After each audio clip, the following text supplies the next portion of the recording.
Des nuages de feu et de fumée s'élèvent et la fusée décolle. La Delta IV Heavy est l'une des fusées les plus puissantes jamais construites. 3 énormes moteurs brûlent des tonnes de carburant, ce qui permet au vaisseau spatial de prendre de l'altitude. Les 2 boosters latéraux se détachent et laissent le booster central pour la suite de l'ascension. Une fois en orbite, la fusée libère sa cargaison. Voici la sonde Parker Solar Probe, le premier vaisseau spatial à toucher le Soleil. Et nous allons suivre son voyage étape par étape. La sonde a été lancée le 12 août 2018 et a commencé son voyage vers notre étoile. Le Soleil est à 93 millions de kilomètres de la Terre. C'est 390 fois la distance Terre-Lune et 36 000 fois la largeur des États-Unis d'une côte à l'autre. Les particules de lumière que le Soleil émet ont besoin de 8 minutes pour parcourir cette distance. Pour nos fusées classiques, ce voyage prendrait plus de 200 jours. Mais la sonde Parker Solar Probe l'a parcouru plus rapidement en utilisant des manœuvres gravitationnelles. Sur son chemin de la Terre au Soleil, la sonde a tourné autour de notre voisine, Vénus. Il lui suffisait d'entrer dans le champ gravitationnel de la planète et de le laisser s'attirer. À ce stade, notre sonde spatiale a reçu un coup de pouce supplémentaire. Et elle n'a pas eu besoin de gaspiller de carburant. Après avoir effectué une orbite, les moteurs de la sonde spatiale ont modifié la trajectoire et la sonde a quitté l'orbite de Vénus. Elle a reçu suffisamment d'accélération pour se rendre jusqu'au Soleil. Et le 5 novembre 2018, la sonde Parker Solar Probe a effectué sa première approche du Soleil. Avant de toucher sa surface, la sonde a d'abord dû entrer dans l'orbite de l'étoile. Pour y parvenir, elle a effectué encore plus de manœuvres gravitationnelles. Ce n'est qu'ensuite qu'elle a commencé à tourner autour du Soleil, l'objet le plus lourd du système solaire, et dont la gravité est la plus puissante. Ainsi, celui-ci a donné à la sonde une incroyable accélération à chaque passage. La sonde solaire Parker se déplaçait constamment entre 2 points. Ce sont le périhélie et l'aphélie. Regarde, voici le Soleil et voici l'orbite de la sonde en forme d'ellipse. Le point le plus proche du Soleil est le périhélie. Le Soleil attirait la sonde à une vitesse incroyable. À ce moment, la sonde a commencé à s'éloigner de l'étoile. Elle avait encore beaucoup de vitesse et d'énergie, mais elle luttait contre la force gravitationnelle de l'étoile. Donc, elle a progressivement ralenti. Le point où la sonde a perdu toute son accélération s'appelle l'aphélie. La force gravitationnelle de l'étoile l'a emportée et la sonde a commencé à revenir vers le Soleil en reprenant de la vitesse. La sonde a effectué plusieurs cercles en suivant une orbite stable, mais son orbite s'est à nouveau croisée avec celle de Vénus. Une nouvelle manœuvre gravitationnelle. Après cela, la trajectoire de la sonde Parker Solar Probe s'est légèrement modifiée et elle a gagné en vitesse. Le point de périhélie de son orbite est maintenant plus proche du Soleil. La sonde a effectué plusieurs autres cercles en suivant cette nouvelle orbite. Puis à nouveau, elle s'est approchée de Vénus, une autre approche du Soleil. Chaque rencontre avec Vénus a permis de corriger la trajectoire de la sonde et de réduire progressivement sa distance par rapport à notre étoile. En avril 2021, la sonde Parker Solar Probe s'est finalement approchée du Soleil au point de toucher sa couronne. Bien que la distance réelle entre la sonde et le Soleil ait été de 8,5 millions de kilomètres, cela a tout de même été considéré comme un contact. Regardons la structure de notre étoile en la coupant en deux. Voici le noyau du Soleil. Il fait environ un quart de sa largeur. Ce noyau est 150 fois plus dense que l'eau. En raison de la forte pression et de la température élevée, des réactions nucléaires s'y produisent. L'hydrogène se transforme en hélium et dégage une quantité incroyable de chaleur et de rayonnement. La couche suivante est la zone de rayonnement. C'est là que la chaleur est transférée du noyau aux couches suivantes. Mais ici, les photons ne se déplacent pas vers l'extérieur. Ils peuvent être dirigés n'importe où et réémis de nombreuses fois. Les scientifiques pensent que le temps moyen nécessaire à un photon de lumière pour voyager du noyau à la couche suivante du Soleil est d'environ 10 000 à 170 000 ans. Ensuite, il y a la zone de convection. C'est ce que l'on considère comme la surface du Soleil. Mais ce n'est pas une surface solide. C'est un océan de plasma chaud. Cela ressemble à un nid d'abeilles. C'est parce que le plasma chauffé s'élève des couches inférieures, créant quelque chose comme des mini-geysers. Et tandis qu'il est encore chaud au milieu de ces geysers, les bords se refroidissent, ce qui crée un incroyable motif à la surface du Soleil. Les couches suivantes sont l'atmosphère du Soleil. Tout d'abord, la photosphère. C'est la couche qui émet de la lumière. Et c'est exactement ce que tu vois quand tu regardes le Soleil. Mais attention, ne fais pas ça. Il faut un équipement spécial pour regarder notre étoile. La photosphère a jusqu'à 400 km d'épaisseur. C'est à peu près la hauteur à laquelle la Station spatiale internationale se déplace au-dessus de la Terre. Ensuite, la chromosphère, ou la sphère de couleur. Cette couche de l'atmosphère du Soleil donne à l'étoile sa teinte rougeâtre. Les protubérances solaires apparaissent ici. Ce sont de puissantes émissions de matière qui quittent la surface du Soleil. Leur vitesse peut atteindre 700 km par seconde.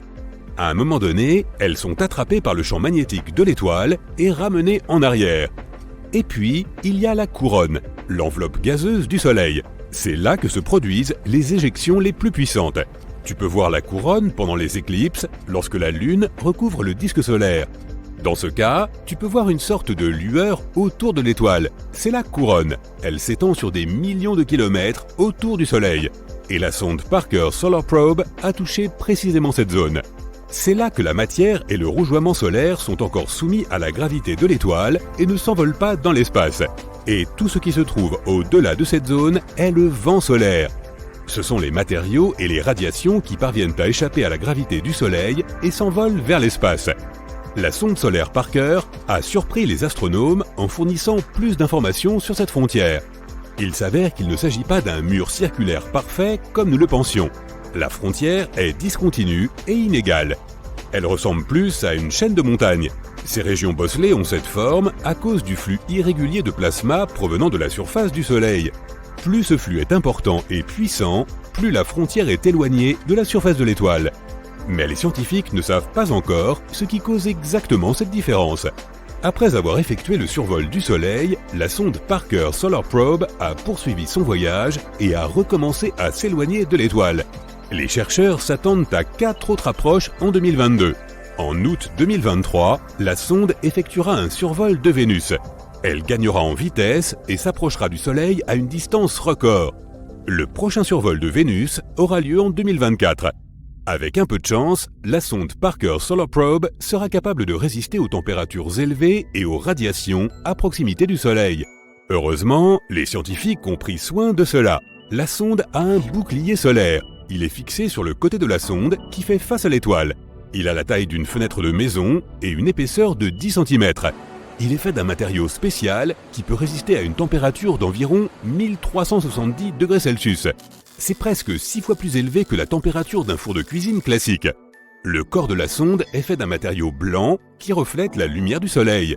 Tout l'équipement scientifique est placé au centre de l'ombre de ce bouclier. Si les rayons du Soleil frappent de près le corps non protégé de la sonde, tous les équipements seront hors d'usage en quelques dixièmes de seconde. La sonde solaire Parker est équipée d'un instrument d'investigation des champs électromagnétiques. Il s'agit d'un système permettant de mesurer les champs électriques et magnétiques, les ondes radio, la température et la densité du plasma. L'imageur à grand champ de la sonde Parker Solar Probe, ou WISPER, est un télescope optique, celui-là même qui a pris ces images étonnantes du plasma en mouvement dans la couronne de l'étoile. Ces courants sont ce que tu vois pendant les éclipses solaires. L'enquête sur les protons et les électrons du vent solaire mesure les protons, les électrons et les ions d'hélium. Elle aide les scientifiques à étudier les vents solaires. Elle nuit souvent à notre technologie. Des éruptions inattendues à la surface du Soleil provoquent de graves vents solaires. Ils peuvent brûler les puces des satellites en orbite autour de la Terre. Étant donné que nous avons l'ISS, où des gens travaillent en permanence, nous devons en savoir plus sur les vents solaires et sur la façon de nous en protéger. Alors que la sonde Parker Solar Probe poursuit ses recherches, elle a déjà établi plusieurs records mondiaux. C'est l'objet fabriqué par l'homme le plus proche du Soleil. C'est aussi le détenteur du record de vitesse. Lors de son approche finale du Soleil, la sonde a atteint une vitesse de 162 km par seconde.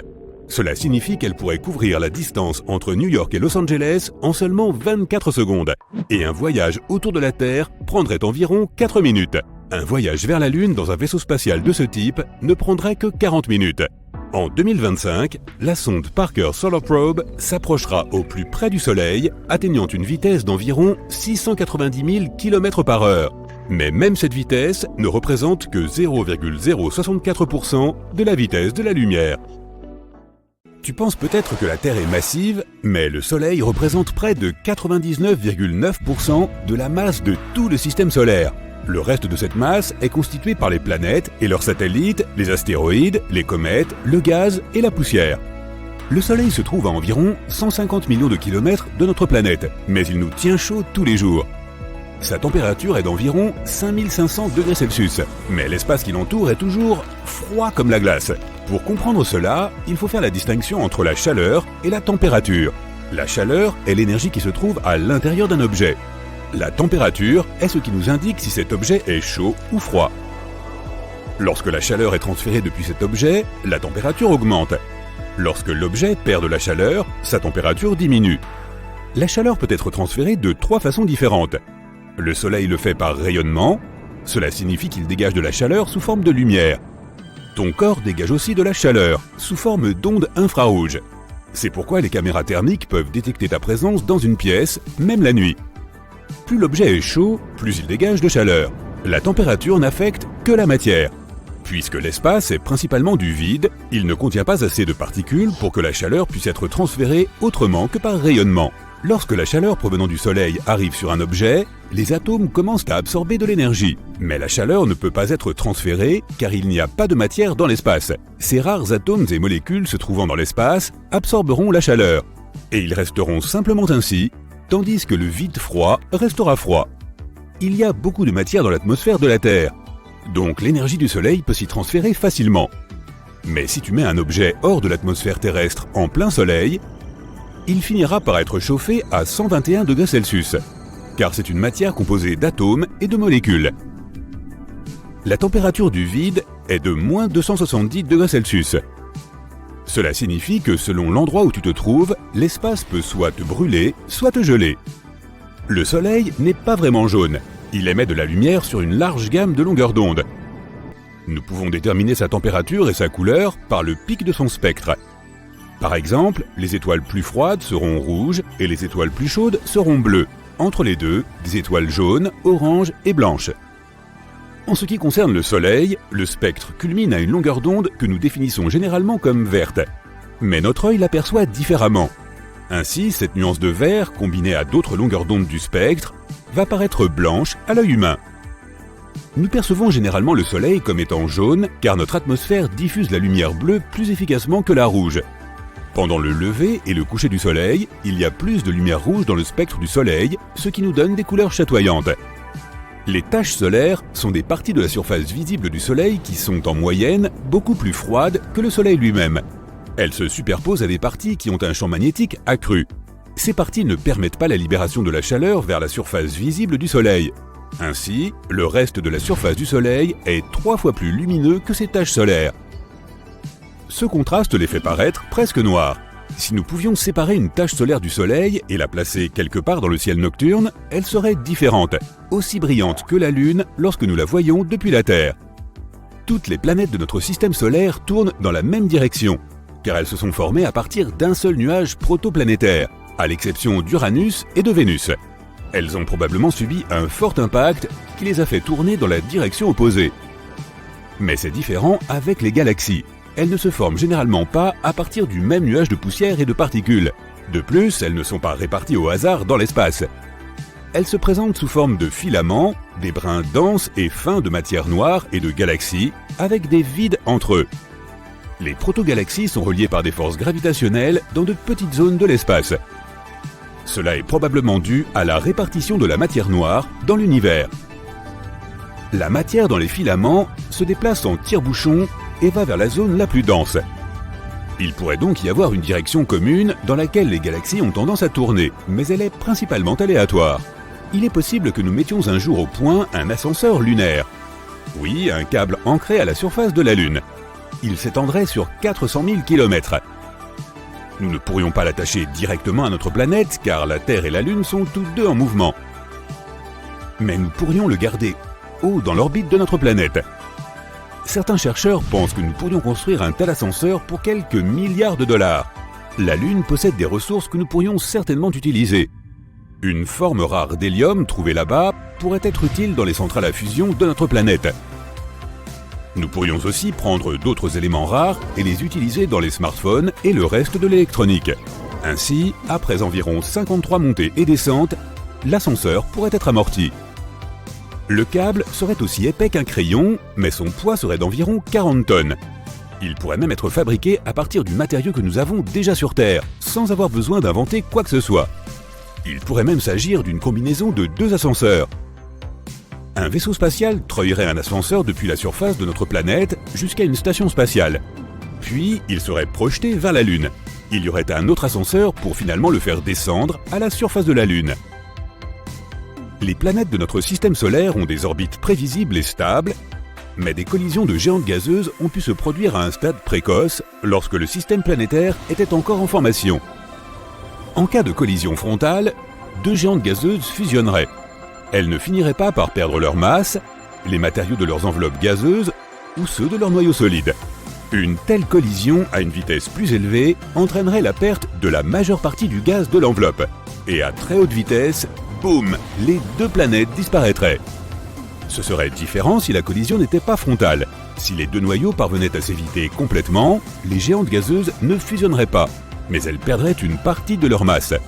Les géantes gazeuses pourraient même changer de forme à cause de telles collisions.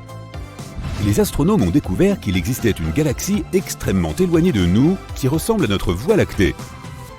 Nous la voyons aujourd'hui telle qu'elle était lorsque l'univers n'avait que 1,4 milliard d'années. Or aujourd'hui, il a 13,8 milliards d'années.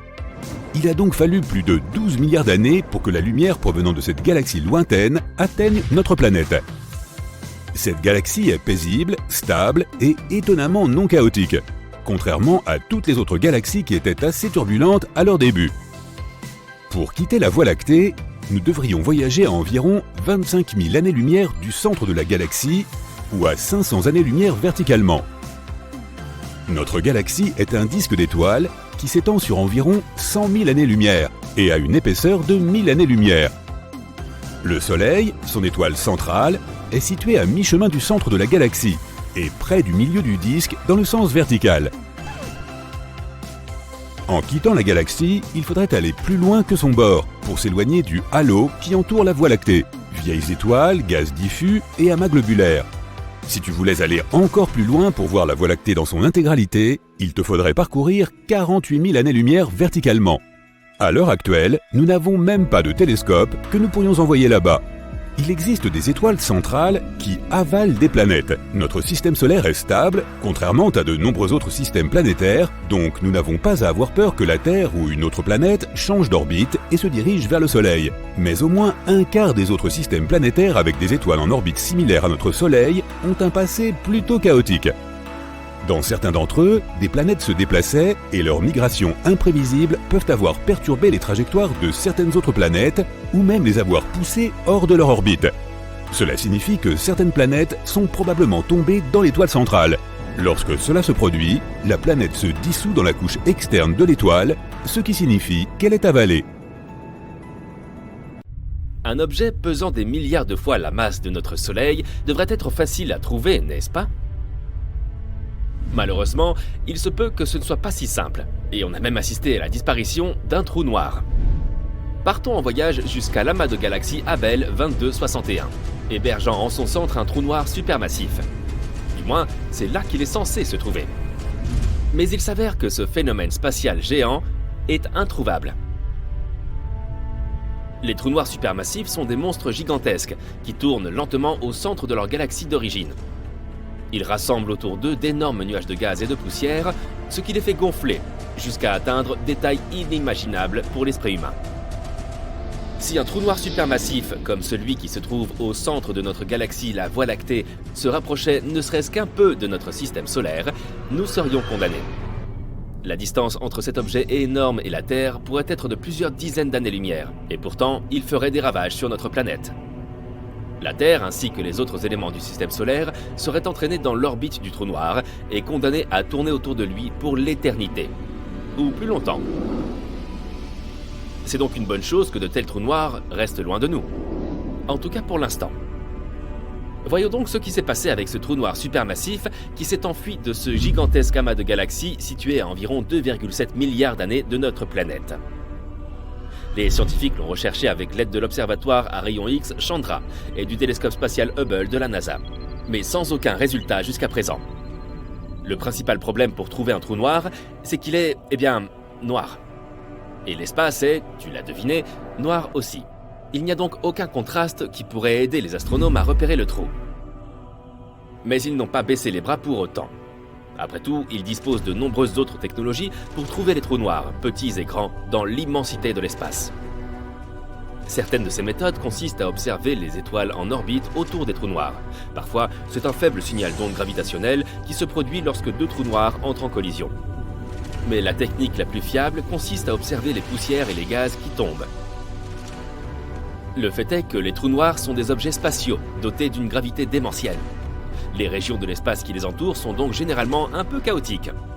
Le gaz et la poussière sont entraînés dans l'abîme sans fond, se compriment et s'échauffent.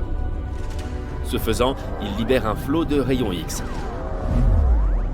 Les astronomes recherchent donc des sources très brillantes de rayons X dans l'univers. Il y a de fortes chances qu'il s'agisse des derniers soupirs d'amas de matière géants avant qu'ils ne disparaissent dans un trou noir. Alors, pourquoi les scientifiques ne trouvent-ils pas de telles signatures de rayons X laissées par le trou noir d'Abel 2261 ? L'un des aspects les plus mystérieux de sa disparition est que les radiotélescopes ont repéré certains signes de panache massif de matière surchauffée, projetés à un moment donné au cours des 50 derniers millions d'années. Ces panaches ont très probablement été provoqués par un grand trou noir, qui est aujourd'hui introuvable. Pour l'instant, on ne peut faire que des suppositions. Peut-être que deux trous noirs de taille moyenne sont entrés en collision, poussant le géant nouvellement fusionné hors du centre de la galaxie. Les observations des étoiles de cette galaxie ont montré un amas de matière dense à quelques milliers d'années-lumière du cœur de la galaxie. Il s'agit peut-être du trou noir en fuite. Mais malheureusement, aucun signal de rayon X ne provient de cet amas. Il se peut aussi que le trou soit toujours là, à sa place. Mais il serait en quelque sorte en train de dormir. S'il n'est pas alimenté en gaz et en poussière, il n'a rien pour se nourrir. Par conséquent, il ne peut pas émettre un flot de rayons X. Mais là encore, l'explication « ne pas déranger, trou noir en train de dormir » n'est pas très satisfaisante. Pourquoi ne reçoit-il pas sa nourriture spatiale ? Que s'est-il passé il y a 50 millions d'années ? Quel est cet amas de matière qui s'éloigne à toute vitesse du centre de la galaxie ? Autant de questions sans réponse pour l'instant. Au moins, on sait plus ou moins à quoi ressemblent les trous noirs. Ce qu'on voit est en fait l'ombre de l'horizon des événements d'un trou noir, visible sur la matière incandescente surchauffée qui tombe à l'intérieur du trou. La toute première photo électronique d'un trou noir est apparue en 2019. Mais les données permettant de la créer ont été collectées en 2017. Et il a fallu 2 ans à une équipe internationale composée de plus de 200 astronomes pour assembler l'image. On peut admirer cet étonnant phénomène spatial grâce à un vaste réseau mondial de télescopes, appelé Event Horizon Telescope Collaboration, ou simplement EHT. Pourquoi un tel nom ? C'est que l'horizon des événements est un point de non-retour à la périphérie d'un trou noir. Une fois que quelque chose, par exemple de la matière, des radiations ou de la lumière atteint cette limite, il n'y a plus aucun moyen pour elle d'échapper aux griffes du trou noir. Quoi qu'il en soit, pour capturer la toute première image d'un trou noir, les scientifiques ont créé un télescope virtuel, qui s'est avéré aussi grand que notre planète, en combinant la puissance de 8 puissants radiotélescopes. Ce n'était pas une mince affaire. Les chercheurs ont dû pointer simultanément les télescopes dans un ordre méticuleusement planifié à l'aide d'horloges atomiques précises réglées sur chaque télescope. De plus, pour réduire au minimum les risques de pluie et de mauvais temps, ils ont construit ces télescopes dans des régions très arides, comme le désert d'Atacama au Chili et le pôle Sud. Chaque jour d'observation, le télescope recueille environ 350 téraoctets de données. C'est 10 fois la quantité de données collectées chaque jour par le Grand Collisionneur de Hadron. Mais parlons un peu plus des trous noirs eux-mêmes. Il existe des trous noirs stellaires, plus petits mais encore plus dangereux que leurs pairs supermassifs. Ils apparaissent lorsque des étoiles qui n'ont plus rien à manger s'effondrent sur elles-mêmes. Si une étoile était assez grosse, elle se comprime toujours plus et voilà. Un petit trou noir stellaire apparaît. En dépit de son nom trompeur, il est toujours 5 à plusieurs dizaines de fois plus lourd que le Soleil. Contrairement à leurs cousins massifs, les hypothétiques mini-trous noirs pourraient être vraiment minuscules, pas plus gros qu'un atome. Même dans ce cas, un seul de ces minuscules trous noirs aurait la taille d'un millier de SUV. Selon une théorie, des tonnes de micro-trous noirs auraient pu être créés juste après le Big Bang et le début de l'univers. Certains scientifiques vont même jusqu'à dire que 2 mini-trous noirs traversent notre planète chaque jour. Il existe un trou noir supermassif en plein milieu de notre galaxie, la Voie lactée. Il s'appelle Sagittarius A étoile, et il est 4,3 millions de fois plus lourd que le Soleil. Et non, nous ne serons pas attirés par ce trou. Il se trouve à plus de 26 000 années-lumière de la Terre, trop loin pour avoir une quelconque influence sur notre planète. Toutefois, les astronomes ont récemment découvert que ce trou noir supermassif pourrait avoir des fuites. Si c'est vrai, cela signifie probablement que Sagittarius A étoile n'est pas un géant endormi, comme on le pensait auparavant. Il est peut-être encore actif, et les fuites enregistrées par les scientifiques pourraient être dues au fait que le trou noir hoquette en avalant des nuages de gaz. Si tu te trouves un jour près d'un trou noir, prépare-toi à ce que le temps ralentisse considérablement. Cela peut te convenir si tu n'es pas impatient de vieillir, mais ne te laisse pas entraîner au-delà du point de non-retour. Un autre danger lié à la présence d'un trou noir est qu'il se comporte comme un énorme volcan galactique. De temps en temps, les trous noirs s'enflamment.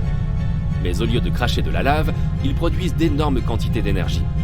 Et cela crée des trous béants dans la matière et le gaz environnant. Il y a peu, des scientifiques ont découvert l'un des plus grands cratères de l'univers. Les radiotélescopes et les télescopes à rayons X ont détecté un trou noir supermassif qui a piqué une colère il y a très longtemps. Cela s'est produit dans un amas de galaxies situé à environ 390 millions d'années-lumière de la Terre. Le cratère laissé derrière lui, qui était en fait un trou creusé dans le gaz chaud de l'amas, pourrait contenir 15 fois la Voie lactée.